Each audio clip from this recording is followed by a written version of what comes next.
Esse quadrinho mexe com os sentimentos de quem lê. Durante a leitura, você vai sentir revolta, ódio, medo e preocupação.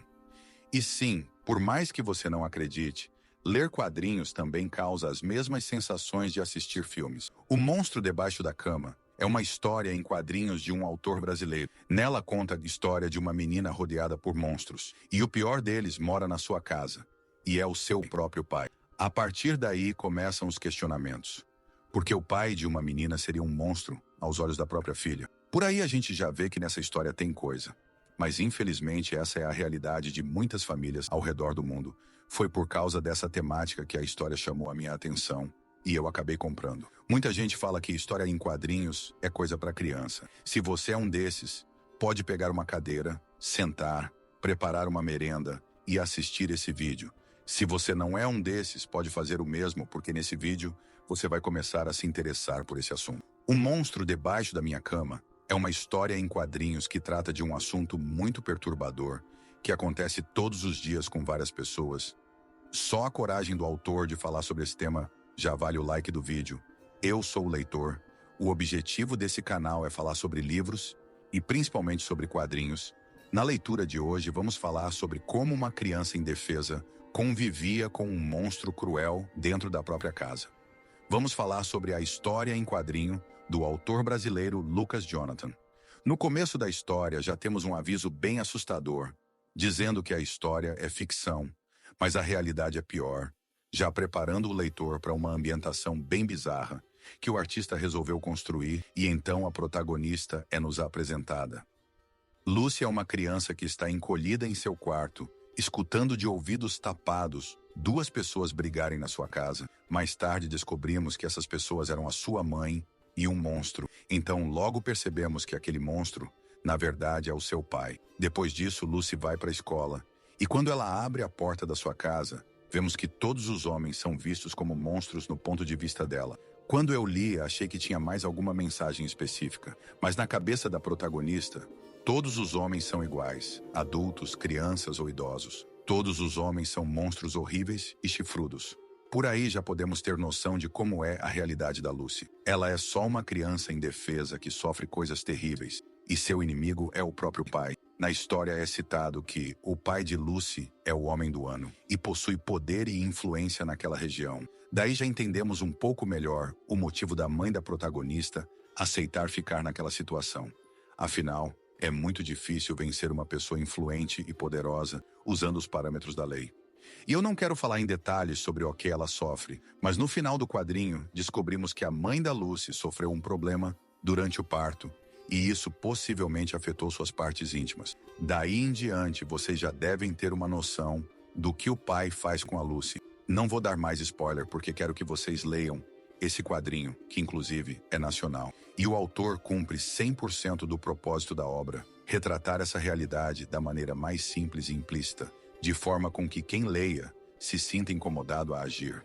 A protagonista da história tem sérios problemas na escola. É lá que ela mostra, diversas vezes, o seu comportamento agressivo. A sua professora percebe que tem algo de errado com ela depois que Lucy faz um desenho com seu pai. E ela tenta ajudar, mas infelizmente essa ajuda causa o efeito contrário.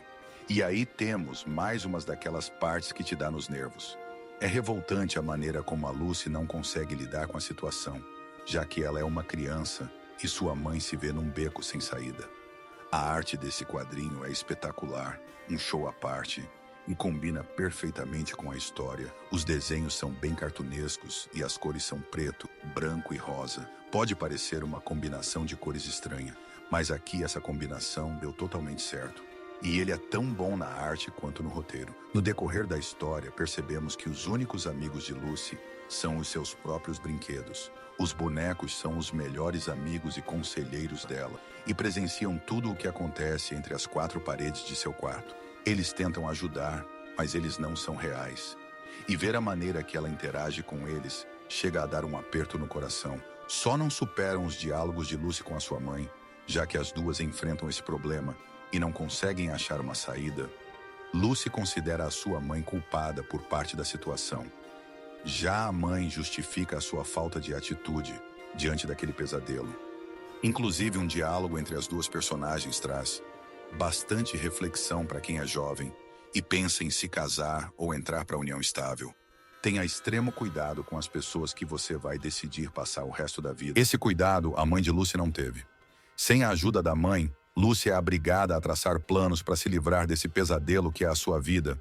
E eu vou parar de contar a história por aqui, porque daqui para frente ainda tem muitas surpresas para acontecer. É uma história para quem tem fôlego e consegue superar vários gatilhos, pois o tema é muito pesado. Mas caso você não tenha o costume de ler livros ou quadrinhos, já deixo esse aqui como recomendação. E caso você acha que quadrinho é coisa de criança, eis aqui um trabalho que acaba com esse argumento. Existem quadrinhos de todos os gêneros para todos os gostos, e esse foi um dos que mais me surpreendeu. Quando li a sinopse me interessei, mas ao ler a história ficou mais interessante ainda.